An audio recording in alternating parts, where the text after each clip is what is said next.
Number 10. The Reverse Flash. There is some variation on the origins of the Reverse Flash depending on the continuity you are looking at, but usually he is a man from the 25th century called Eobard Thawne, who develops a fascination with the Flash. He works for years on studying the Speed Force until he eventually manages to replicate the accident that gave Barry Allen his superpowers and tries to become a hero himself. Because his time period doesn't have much need for heroes, he causes incidents that he can then solve himself. He eventually became friends with the Flash, but once Flash became aware of his true nature, he turned Thawne away and he became the Reverse Flash. Reverse Flash wants to gain his friend's respect and become an integral part of his history, so he traveled through time to mess with Barry's life, doing rather minor things like tripping him on the stairs when he was a kid and going to such extremes as killing his mother in front of him as a child. Reverse Flash's ability to manipulate the timeline makes him almost unstoppable, as if someone gets in his way, he simply travels through time and erases them from existence, as he did to his own brother, Roburn. Due to him being so weaved throughout history, Barry can't even stop him without risking creating an alternate timeline, as when he prevented Reverse Flash from killing Nora Allen and accidentally created the dystopian Flashpoint timeline. Even when Barry does manage to kill Thawne, because he is so connected to the negative Speed Force, he is always brought back before long. Number 9. Doomsday. In the ancient Kryptonian days, a scientist wanted to create the ultimate life form. He accomplished this by sending a baby onto the planet's surface and waiting for either the elements or the creatures of the planet to, let's say,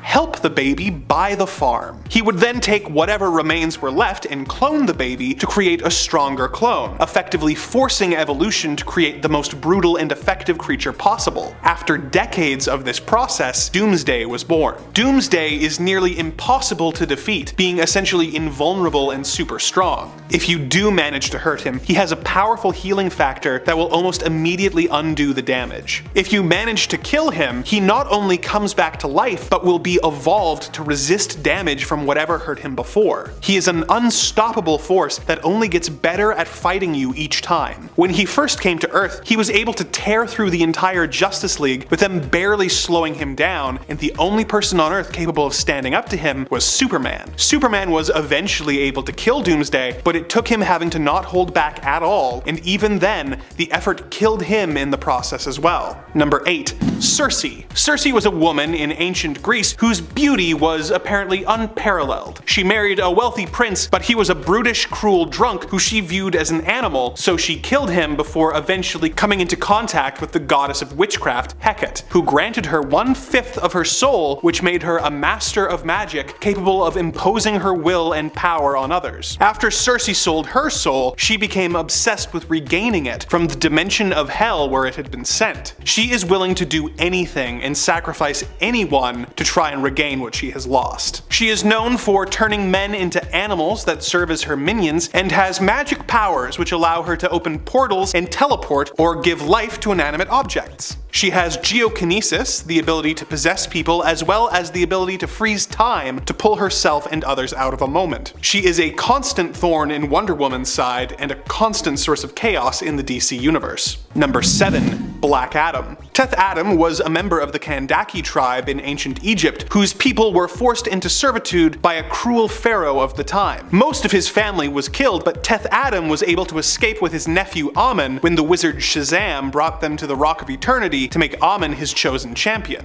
Amun learned that he could share his powers with Adam, and the two returned to free their people. Amun wanted to find a peaceful solution, but Adam felt that peace was not an option and wanted revenge, so he killed his nephew in order to gain his power for his own. In the present day of the DC universe, he is the ruler of Kandak, and sometimes a member of super teams like the Justice Society. He flip-flops between being an anti-hero and a straight-up villain, but the fact that he once started World War III and murdered millions of innocent civilians makes me more than comfortable putting him on a villain's list. His enchantment from the wizard Shazam has granted him the strength of Shu, the speed of Horus, the strength of Amun, the wisdom of Zehudi, the power of Aten, and the courage of Mehen. This gives him super strength, speed, flight, and lightning casting abilities, which makes him capable of taking out most of the heroes of the DC universe with ease. The only people who seem to be able to consistently stop him are Shazam, who has pretty much the same powers, and of course, Superman. Number 6.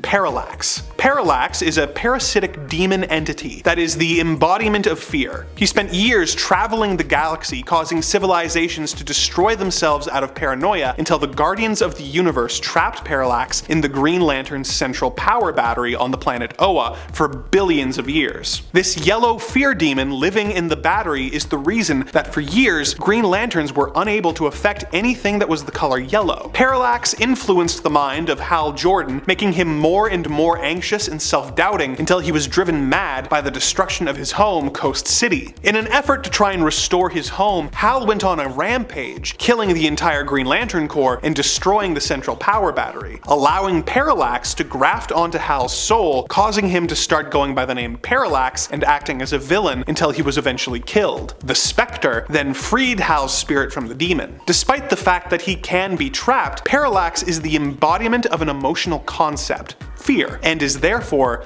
unable to be killed. Beyond that, he is also able to manipulate reality, being able to create and destroy new planets at will. Number 5. Trigon. Trigon was a regular evil ruler of a planet, until one day a group of aliens known as the Divine showed up, hoping to use something called the Great Heart of Darkness to eat his soul and cleanse the planet of evil. This backfired as Trigon absorbed the heart and gained the power of 100 galaxies worth of collected evils. It was at this point that the Divine revealed that they were not a boy band as their name suggested, but were in fact his parents. This family reunion was cut short when Trigon skinned them and wore them like coats. He would go on to have many sons whose mothers he would kill, and one daughter, Raven. Raven would not end up going into the family business, but would instead end up joining the Teen Titans and becoming Trigon's greatest enemy. He has mind control powers, shape-shifting, dimensional travel, the ability to manipulate matter, and telepathy and telekinesis, just to name a few of his powers. He is immortal, having apparently been around since the dawn of time, and nearly invulnerable, having shrugged off blows from Wonder Girl and Superboy, with Superboy even saying that punching Trigon felt like trying to destroy a mountain with a teaspoon. Number 4.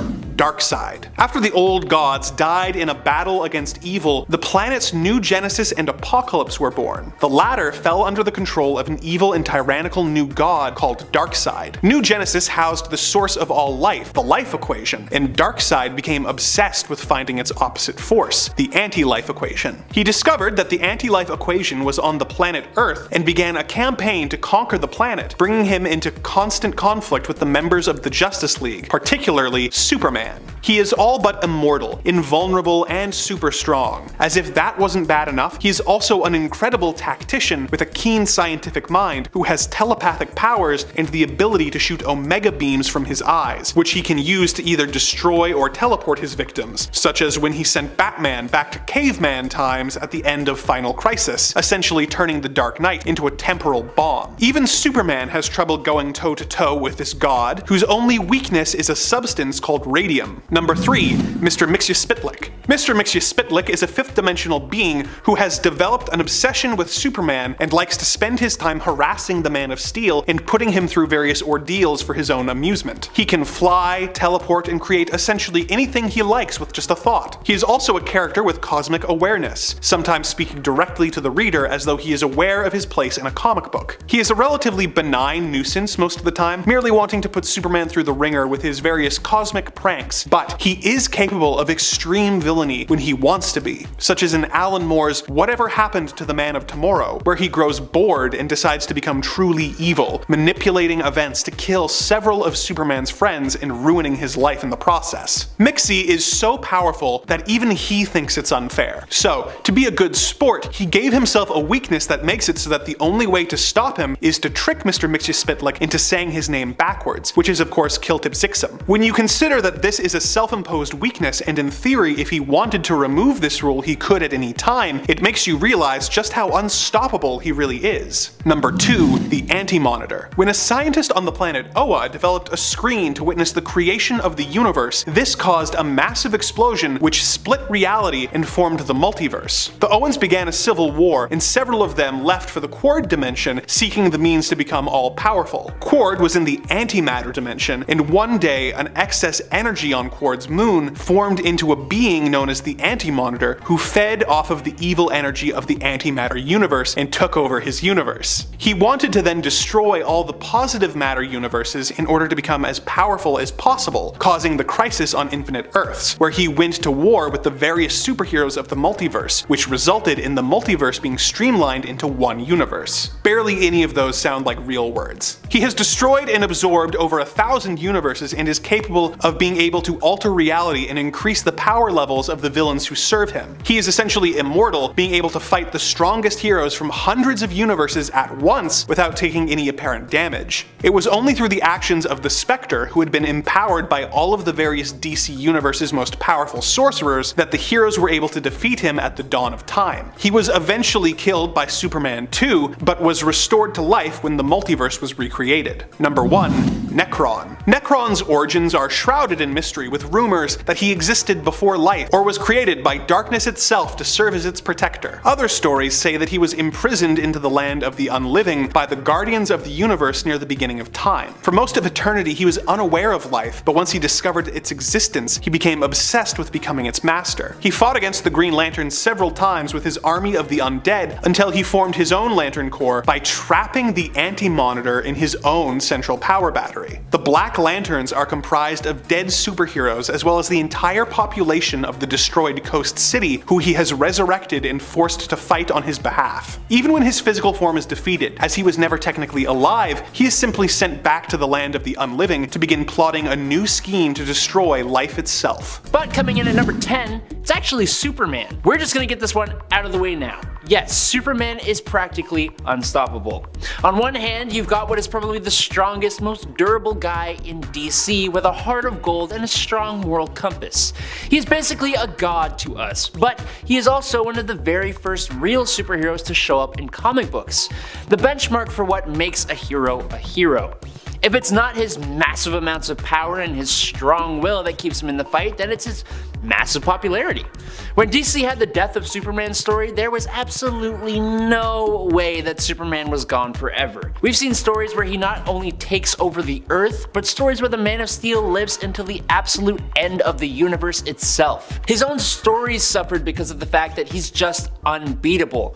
He's so damn powerful that nothing was a real challenge for him. Superboy Prime, essentially Superman without weaknesses, was one of the largest threats in the multiverse, and he went toe-to-toe with a Dr. Manhattan powered up Batman who laughs. Now I'm putting Superman at number 10 because he's a golden boy and he bothers me in a similar way to Captain America. I'm sorry. In at number 9 though is Orion. Orion is a new god and the son of Darkseid, and as a hero with a dark ancestry, he is quite the conflicted do-gooder. He has many forms and he has many abilities. He exists beyond the normal multiverse on a higher plane of existence called the Sphere of the Gods. Born on Apocalypse but adopted by the new gods of New Genesis, Orion is in a constant war with his inner darkness and with his father, Darkseid. Orion is repeatedly praised and stated to be a warrior with skill and ferocity second to none.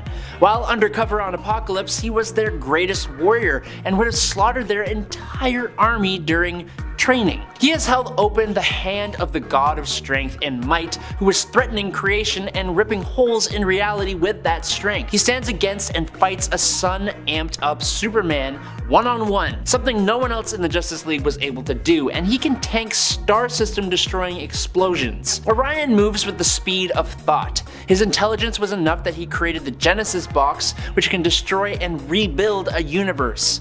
He can grow to any size he wants, move through time, has a healing factor, super senses, and wields the Astro Force, which does a hell of a lot on top of everything else. But as an example, it once sealed holes in reality and knocked out Superman in a single shot. And that's all just Orion holding back and not using his true power, called the Source of the Beast. But I think we can agree Orion is a beast here. Coming in at number 8, Martian Manhunter. I think it's incredibly easy to overlook Martian Manhunter's incredible capabilities. Yes, he is more well known for being a telepath and a shapeshifter, but this guy packs a hell of a punch with the Martian abilities of phasing, Martian vision, and density alteration. Now, his probably most powerful form was when he became Furnace, completely negating his weakness for fire.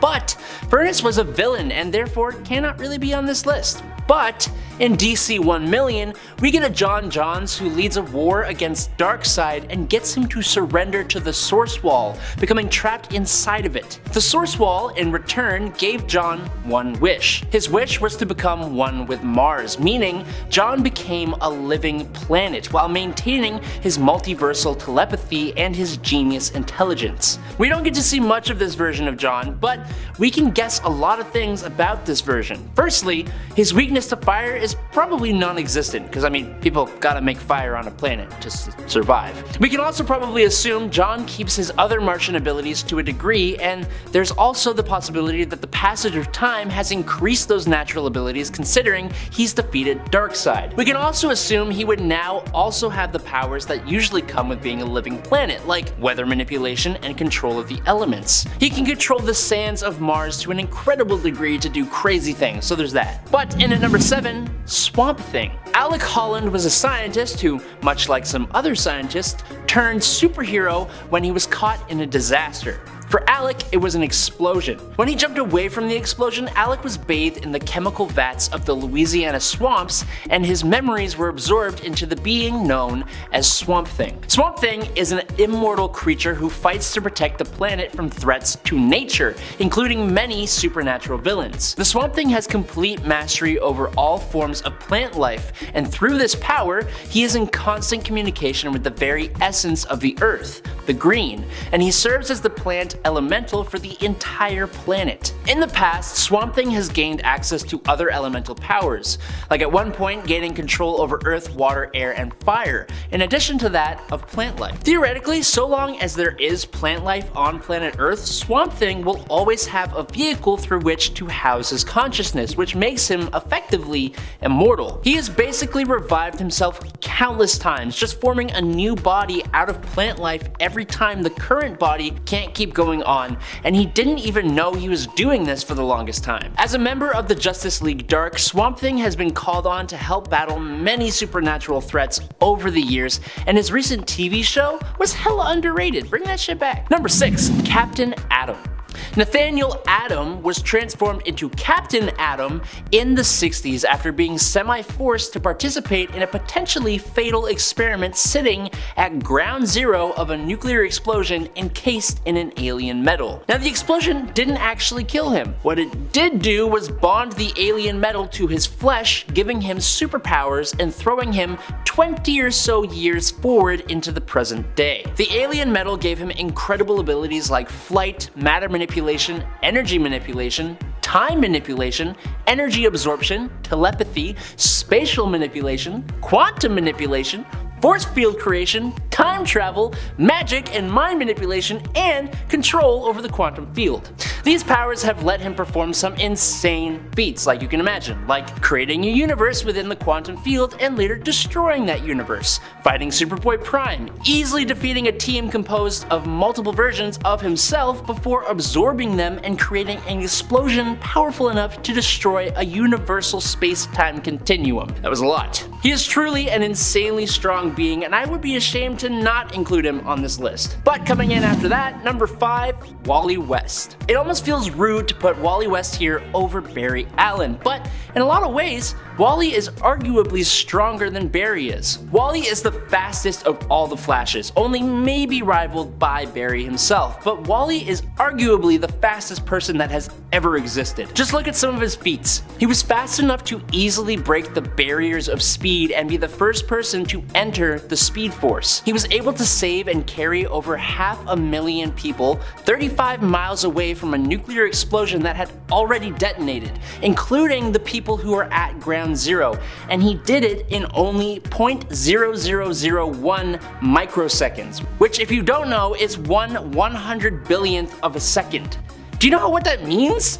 That means Wally West had to be moving at 13 trillion times the speed of light. He can move so fast that time itself appears to stand still. He was able to outrun death itself, for crying out loud. My favorite version of Wally West though is from the Kingdom Come Elseworld story, where he becomes this being who is barely even tangible. He moves around Coast City, I believe, being at almost all places at the same time. He basically became the Speed Force. Wally West is absolutely broken. Number 4. Wonder Woman. Gifted with the powers of the gods, Wonder Woman has many of the same abilities that Superman has, including strength, speed, and durability. However, Wonder Woman's Amazonian training sets her a little bit apart as an amazing warrior. It's been debated for years whether Diana could beat Superman in a fight, and while she's shown to be capable of hurting him at the least, she doesn't have the same raw power. Instead, Wonder Woman dominates her opponents through a combination of her special abilities, superior tactics, and special equipment gifted to her by the gods. But she has been elevated beyond even that. When Diana was empowered with the World Forge and the anti-crisis energy at the end of Doom War / during Death Metal, she had enough power to shake stars and phase throughout time through sheer strength. She had displayed the ability to shrink an entire planet and was able to link everyone together and restore their memories as one history, as in of all DC's continuity. She had cosmic awareness, was able to see multiple events during the war against the Batman Who Laughs at once,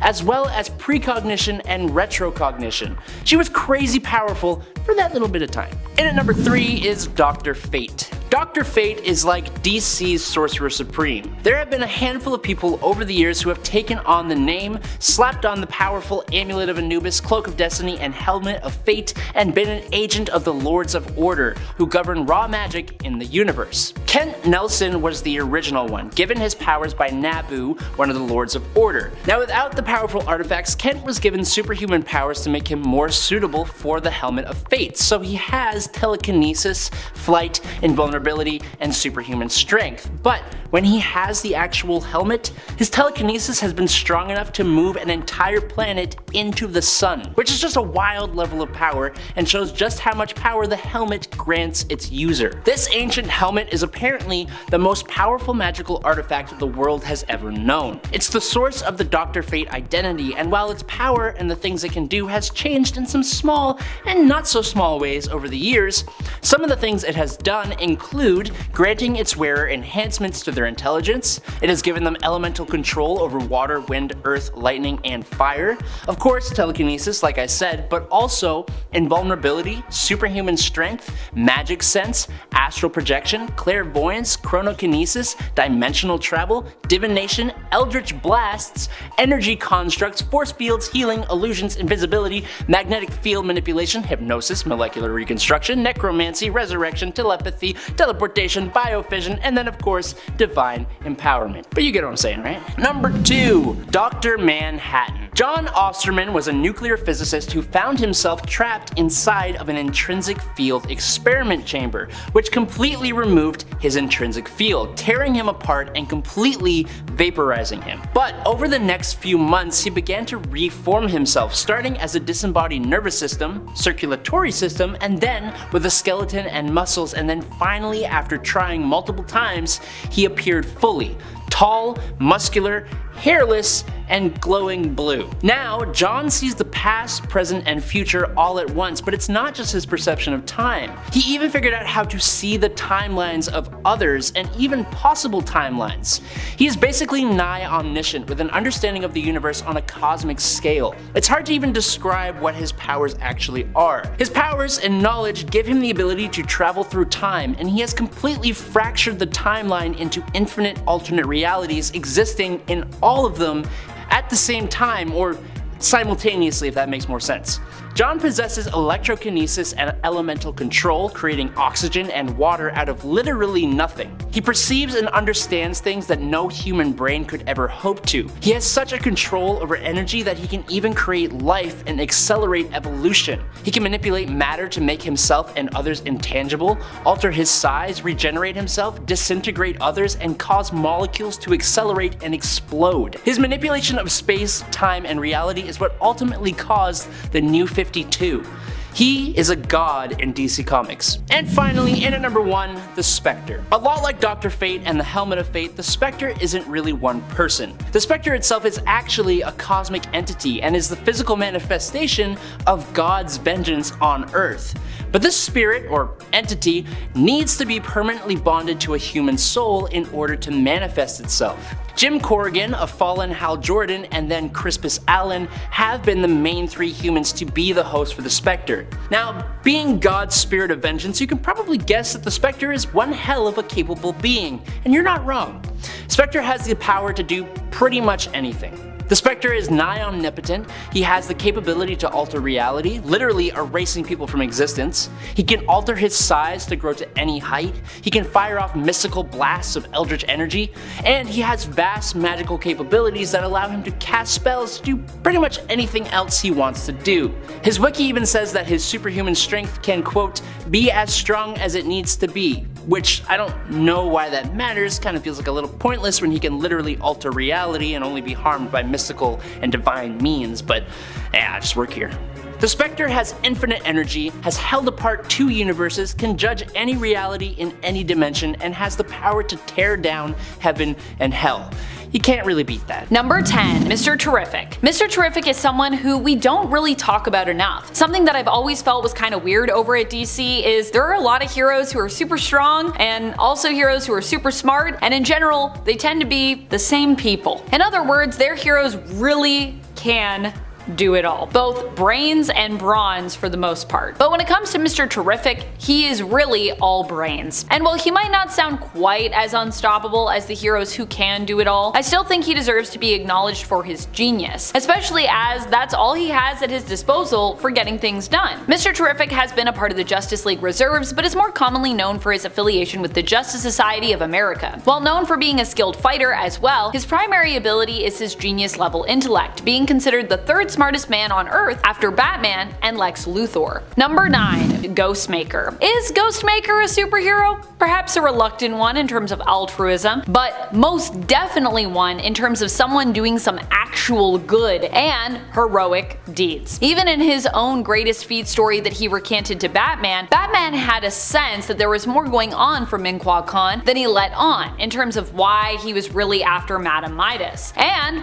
Batman was right. As was revealed in the final chapter of Min-Kwa's story, Madame Midas tied back to his origin and the real reason why he wanted to become a vigilante in the first place, which tied back to what happened to his parents many years ago. So although they are very different characters, it turns out that Ghostmaker and Batman also share a lot of intrinsic similarities. In terms of his unstoppability, have you read the story where he goes up against Madame Midas? If that isn't an example of someone who cannot be stopped, I do not know what is. You can find this story continued in parts at the back of Batman issues 107 through 111 from the current run of the series, with the final chapter at the center of the Batman 2021 annual issue. Number 8, Batgirl. Batgirl is Barbara Gordon, although Babs at this point is known by multiple names and is no longer the only Batgirl either. Barbara Gordon, above all else, I would say is a survivor, and because of that I feel like I would be remiss if I did not include her on this list. Batgirl has had a weird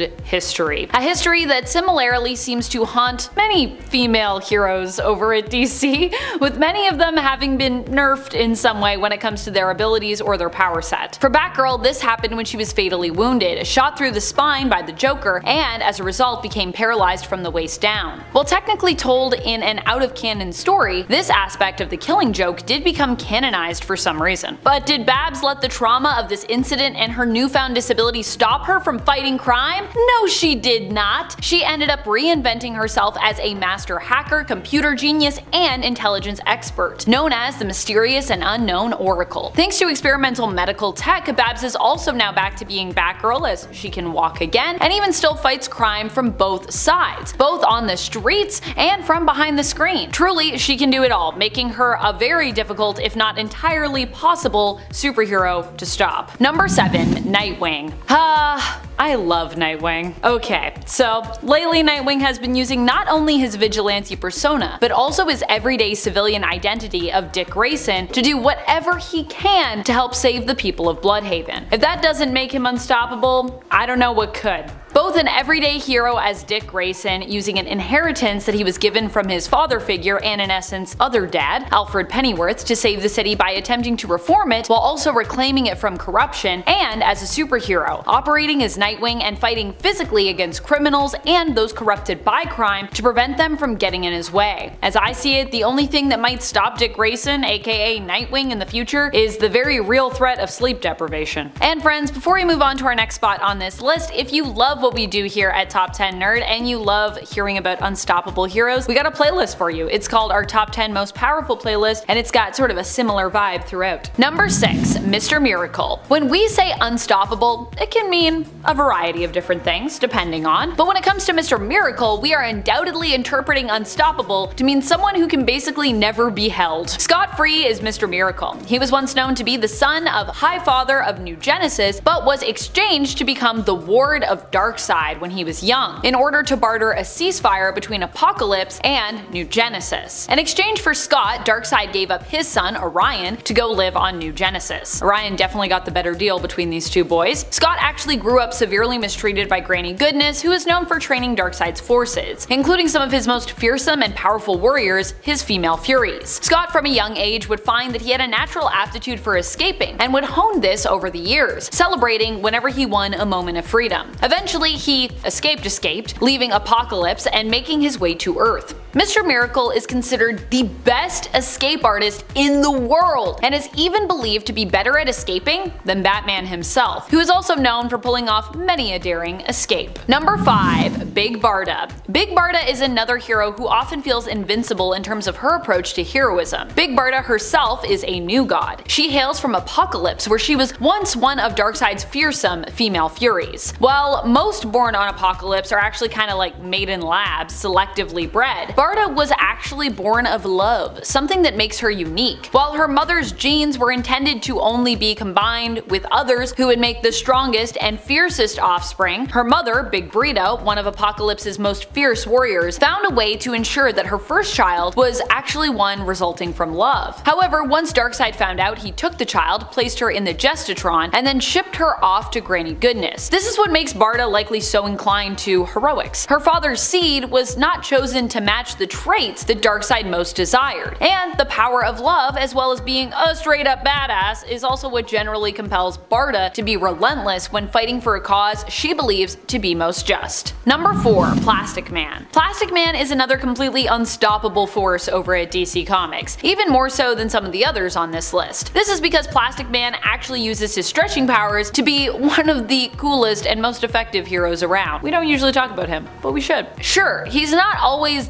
the best guy, especially if we're talking about the New Earth continuity, but when it comes to heroics, there is almost nothing that can get in his way. He can get around any door thanks to his stretching powers and having complete molecular control over his body. He can manipulate his size, even impersonate other people by shapeshifting, and was even given duplication powers at one point, making him akin to like a really stretchy multiple man, which is pretty wild. Also, due to his elasticity, Plastic Man is super durable. He can't be torn apart and isn't super susceptible even to blunt force damage. The one thing he does seem to have a weakness to, though, like most plastics, is extreme heat as well as chemical solvents, you know, like acid. Number 3. Power Girl. One of my favorite heroes over at DC is Kara Zor-El. She hails from the reality of Earth 2 and is the alternate version of Supergirl in that reality. Although I'm sure some fans like myself might even think of Supergirl as Power Girl's alternate.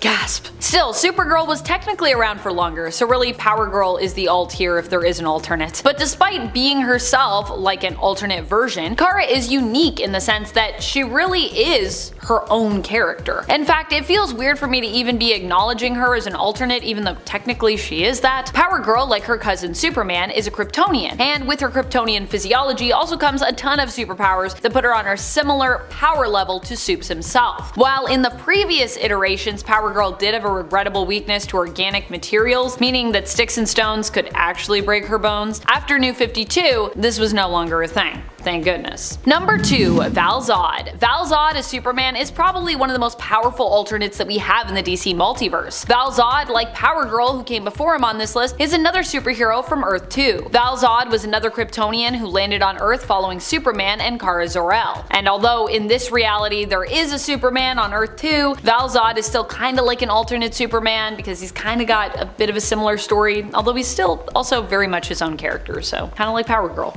Val Zod managed to befriend Kara before Krypton was destroyed, and as a result was one of the lucky few to escape its complete decimation. He landed on Earth but was intercepted by a man named Terry Sloan, who ended up manipulating Val Zod into helping him. Later, Val Zod was sought out by the Wonders of the World, the premier Earth 2 superhero team. They wanted his help in fighting a bizarro version of Superman that was created by DARKSEID. Despite being a pacifist, Val Zod would eventually agree to help, as Kara could not bring herself to fight a version of her cousin. And at the time, I'm pretty sure everyone thought, that was actually Superman, but it wasn't. At that time, Superman was actually dead, having been killed by DARKSEID. Val Zod was not stopped by the Earth 2 Bizarro Superman, fighting him to reveal the truth, that this Superman was indeed a clone and not the true Kal-El. Number 1, White Lantern. Kyle Rayner has to be one of the most well-rounded Green Lanterns around, which is probably why he was such a great candidate when it came to him taking on the role of a White Lantern. Kyle Rayner as a White Lantern wasn't just a member of the White Lantern Corps, which combines all the colors of the emotional spectrum together, but the leader of the Corps at one point. He is considered to be a master of all the different colors of the emotional spectrum, which is also why he makes such a powerful White Lantern, and why he makes such a powerful pick for our list. When it came to the Blackest Night event, the White Lanterns were really all that could be used against the foes of that event. When the world was facing its end as a result of it, even Necron could not stop the White Lanterns from saving the day. While a lot of people like to hype Hal Jordan, and I would still say that,